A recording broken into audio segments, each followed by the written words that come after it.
Hello and welcome to month 8 of our $5 Quilt Club. This month we are English paper piecing, which means we are folding fabric around a paper shape and then stitching those shapes together. So this is the example of our paper piecing that we have. There are two different types of paper piecing. We've already done foundation. This is English paper piecing. So we are going to show you how to do this. So we're going to start with cutting your fabric. So you will receive this in your kit, but just for funsies, if you wanted to fussy cut, you can use the acrylic template, the diamond shape, in order to cut out your shape. But if you don't have that, I can show you how to do that as well. So let's just for fun do this cute little flower here. So you take your paper shape and you're going to put it somewhat a little bit over your shape. It's really hard to see through these papers. That's why the acrylic template is really nice to have. So you can use any ruler. I'm going to use an 1/4 ruler. And then if you don't have a rotating mat, you're going to have to stand up and try not to move your piece here. And so this 1/4 ruler will sit nicely on that edge and allow me to be able to cut this shape out without moving a whole lot. All right, here we go. So I'm just going to cut this out. So you'll have to do this for all 6 of your diamonds. If you're fussy cutting, if you're just cutting them, you can just stack your fabric. As long as you have, if you're able to push down really hard, you can do at least 2 at a time, no problem. So there we go. I have 1 diamond shape cut out. And now we're going to glue baste this shape to the paper here. So we do recommend using a English paper piecing glue. This is Sew-Line. Quilter Select makes one, and so does Roxanne's. To be honest, I don't think I've ever noticed a difference between them all. I just highly recommend getting this glue over Elmer's because this one is a lot stronger of adhesive. And when you go to remove the papers before you applique this onto your square, it's really easy to distort your shape, and so it makes it not look so great in the end. So I do recommend these glue sticks, and it's a lot easier to get the glue on the paper shape with avoiding the edge. So when you're gluing this down, you're just going to want to put a little bit of glue all the way across an edge, but do not put the glue on the actual edge of the fabric, because that's where we're going to be stitching, and we don't want it to actually get glued down, because then it makes it really, really hard to sew. So I'm just going to finger press this and hold this and have that nice and flat. And I'm not going to move my shape. I'm going to go all the way around in a counterclockwise direction. You can go in clockwise if you want. I just tend to go in counterclockwise for some reason, as long as you do it all in the same way. So I'm just going to lightly press that and hold the whole thing, and I'm to try to avoid not moving my shape because I don't want to distort my diamond. I'm going to put another line of glue all the way across the edge here, and then just fold it straight up and hold it in place just for a few seconds so that it will stick down. And then for the last one, again, all the way across it, but not on the edge, because it makes it really hard to sew, and it's no fun. Okay, last one. Oh, it flew away. Okay, here we go. All right, so here we go. I have paper pieced. I have glue basted my 1 paper piece. So you do have to do that 6 times. I have all of these ones already done, and I will show you 2 different ways to stitch your pieces together. So right here I have a little piece of 60 weight thread. It's really fine. We do recommend using fine threads like 60 weight and above. That way your stitches will be less visible when you go to join your pieces together.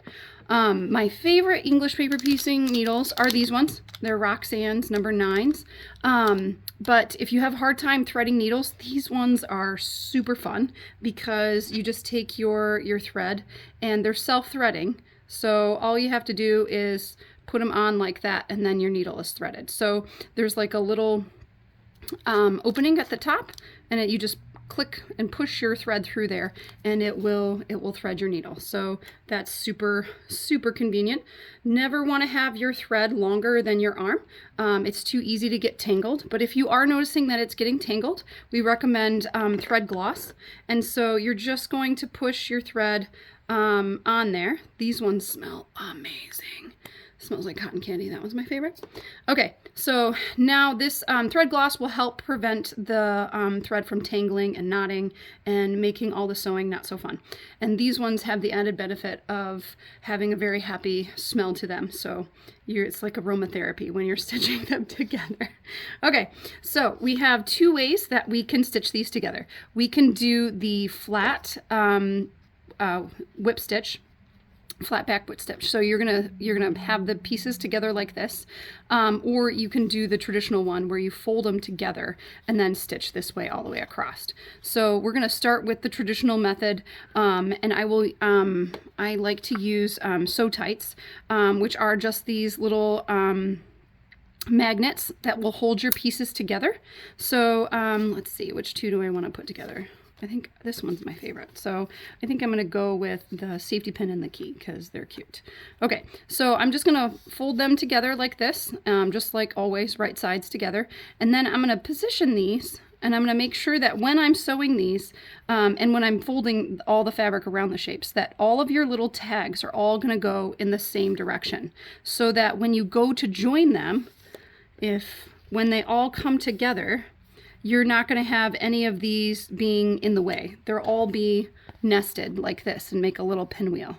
So it's really nice to have that be flat instead of a huge bulky seam in the center. So I'm just going to put these two together, right sides, and then now I can use the magnet, or you can use Wonder Clips. So I'm going to magnet these together like so. That way they'll stay together, and make sure my corners and my points are nicely aligned. Shift that a little bit so that it's perfect. Okay, so you can either do the quilter's knot, or you can avoid knots. It's totally up to you. I'm going to, so we're going to stitch, if you put them down, it's hard to remember where we're stitching. I'm pretty sure we're stitching this side. Okay, so I'm going to stitch these ones together. So I'm going to start on the edge here, and I'm just going to put my knot on the end. Okay, so now it's out of the way. And now you're just going to grab a little bit of the fabric and stitch. You're going to whip stitch, which means you're always going to enter and exit at the same point. So I entered on this side, and I'm going to exit on that side. So a lot of people have a big difference in how they whip stitch. So obviously the tighter, the smaller stitches, the less visible they will be. But it's a very relaxing, thing to do when you're sitting in the car in traffic, or if you're traveling on an airplane, or if you're just, if your couch needs you in the evening. It's a really good way to sit on the couch but still be sewing. And you can get all these different crazy designs that you can do with hand sewing with EPP that you can't get doing traditional machine sewing. So I'm just grabbing maybe 4 threads or so on each side and stitching all the way across. So that's, hopefully you can see that really well. Oops. Looks like I caught that. So I'm using a light yellow thread to kind of be in the between of both the white and the yellow. So it looks like I got caught on the previous stitch. So I'm gonna tighten that back up there. Okay, so I have a light yellow thread so that it's not too dark for the white background. Not too dark for the white, but it's not too light for the yellow. So I chose a light yellow. If you use a really fine thread, like a 100-weight, you can usually get away with not changing your thread color a whole lot. If you stick with like a neutral cream or a medium gray, you can usually get away with not changing too much. But so you're just going to stitch across the whole way down. So that's how you do the traditional whip stitch, and I'll show you that real quick. So there is my stitching right there, and it's all, and I can stitch the rest of that all the way down.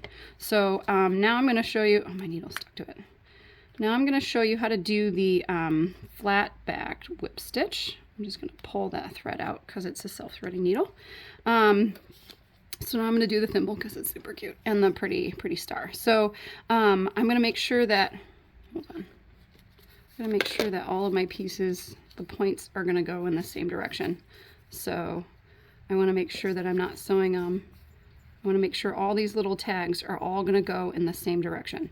So I can sew those two together like this. So there, that will work. So you're going to be sewing 3 of them together like this. And then you're going to sew the other 3 together like this. And then you're going to do 1 seam all the way across. Okay, so for the flat backed whip stitch, just like before, you're going to want to make sure that you line up your points, and depending on how well you fold these over, it looks like this one's a little crooked. It's not quite folded properly, but it'll be okay. Okay, so I'm going to cut my thread here and just use this same piece here. Okay. All right, I'm going to thread my needle.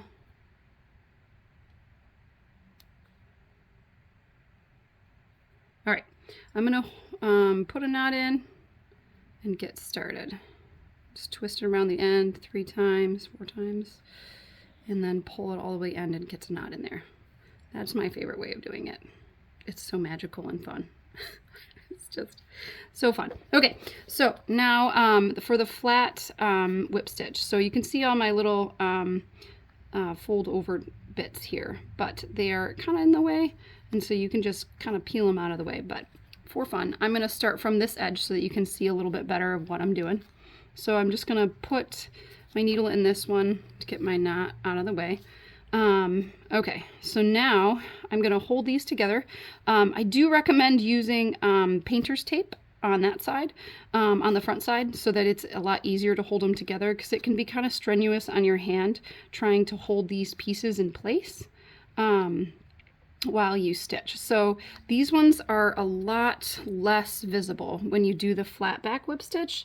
So you're the same thing as before. You're only going to pick up, 4 threads or so from the folded fabric. And you're just going to, again, still whip stitch. So you're always entering and exiting from the same piece of fabric. And you're just going to stitch it all the way across here. Just like that.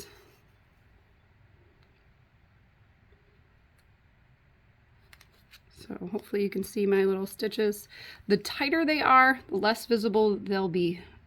So that's why we want to do small, tiny stitches, and it won't be nearly as visible.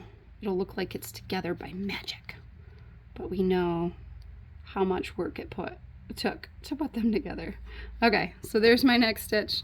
I'm just going to pull it all together. So you can see how they are a lot less visible when you do the flat back whip stitch compared to the traditional whip stitch. So there are 2 schools of thought. Some people love seeing that, using this one because it's a lot easier. It doesn't strain your hands because you're not gripping it nearly as much, because you can use the sew tights, and they come in a whole bunch of different designs and colors. Which is great, because then you can tell it was hand sewn. For some reason, I still prefer them to be invisible. So I always do the flat whip stitch. So those are the 2 different ways. So you're just going to stitch all those together all the way down. I'm going to put my needle out of the way. And then once you get those 3 together, you're going to, just like I said earlier, you're going to sew these 3 together like this. And then you're going to do 1 long one all the way across. And that will give you your, my needle is sticking to that. Okay. That will give you your, it's a lot easier to get that last seam on there. So once you have your star all sewn together, you're going to take your background square and you're going to fold it. You can probably just do in half twice so that you can have some guidelines to line up your point on both sides, and then your center seam all the way across. And so you can, if you want, you can either machine applique this down, or you can hand stitch it. So if you want to hand stitch it, you're just going to do the same thing. You're just going to do a whip stitch all across the edge. You're going to pick up your background fabric and you're going to pick up your top applique fabric. If you do that, you have the option of slitting the back and then pulling out all the shapes. If you don't want to do that, you're going to want to remove all of your shapes before you sew this down. So these papers do not stay in. I think it's really easy to use a needle to take the shapes out. So I just kind of run the needle all along the edge here and try not to distort my shapes. I've already sprayed this with spray starch and ironed it flat. So Flatter is great, Best Press is good, Terreal Magic is good, any of those spray starches and pressing to make sure that your fabric will retain its shape after we take these shapes out. So once you've done that, then you can start to remove the shapes. I do like to use a needle and kind of run it along the edge to try to release the adhesive. So depending on how generous you are when you apply the adhesive, it's, you know, can make it harder or easier. So I will run a needle all along the edge to try to hold that. And then I still like to press each side as I go. So once I have this whole side released, I'm gonna go take this to an iron and I'm gonna press it again, and then I'm gonna release the next one. So if we're gonna go in order, I'm going to do this side next. So I'm just going to release the adhesive and try to pick it all the way off without damaging any of my stitches, right? So that's the whole goal. So all right, I think that looks okay. Now I'm gonna do this side. And again, we have to take it out without distorting our diamond. So I'm gonna try to, there. I think that looks pretty good. I'm gonna run it along it one more time. I don't have a hot iron right now, so I'm just going to do this with you guys and it should be okay. All right, so to take this shape out, I'm going to hold the fold and really gently kind of lift it out of its shell here. Ta-da! There. Okay, I got one out. So you're going to repeat that process for all of your shapes, and definitely I would spray starch this side again, press it with a hot iron, make sure that it retains its good diamond shape. You can definitely reuse these papers more than once.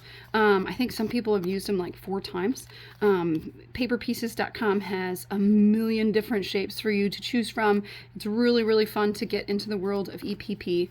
But once you do that, you're going to take all of them out, give it one more press, and then you can just stitch this down. So you can do a straight stitch, you can do an applique stitch, you can stitch it down however you feel like. So when you are going to applique this down, I would not cut that off. I would just fold it back so that it's not in the way. I mean, you could probably trim that a teeny tiny bit if you need to. So like this one looks a little long.